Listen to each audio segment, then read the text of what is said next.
Mr. Doggett on the amendment. Thank you, Mr. Chairman.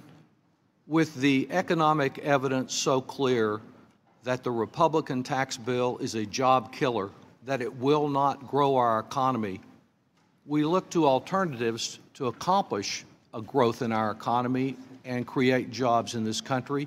And I believe that alternative centers on our investing in people.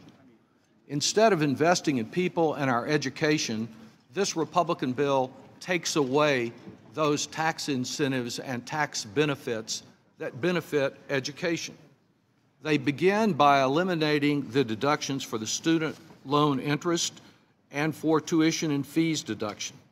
These deductions are a critical financial lifeline for many students.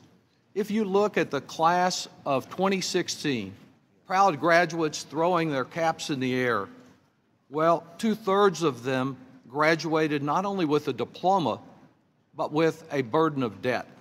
The average debt for those students in 2016 was $35,000. Those are the students who benefit from being able to deduct the interest on their loans that Republicans would deny them. A second provision, an incredible provision in this bill, would deny classroom teachers, often in very underfunded schools, any deduction, the modest $500 deduction they have for providing materials in their classroom. We ought to give schools the funding they need, but in the meantime, let's not punish teachers who try to bridge the divide. By restoring this deduction, we are helping them and providing an incentive for better education.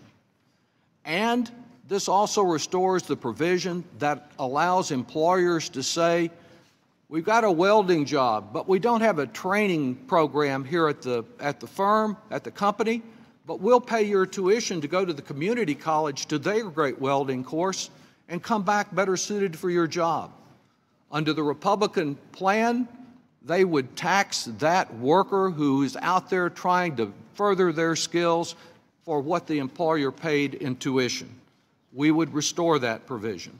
And in addition to getting us back to even and restoring the $67 billion in cuts that Republicans make, we adopt the same simplification program for the American Opportunity Tax Credit that I've worked on since 2009. But instead of taking away from that program, we use the savings from simplification to expand and enhance that program so that more students will have genuine opportunity and that we will not see financial burden as a reason that every young person doesn't try to get all the education that they're willing to work for. I move adoption.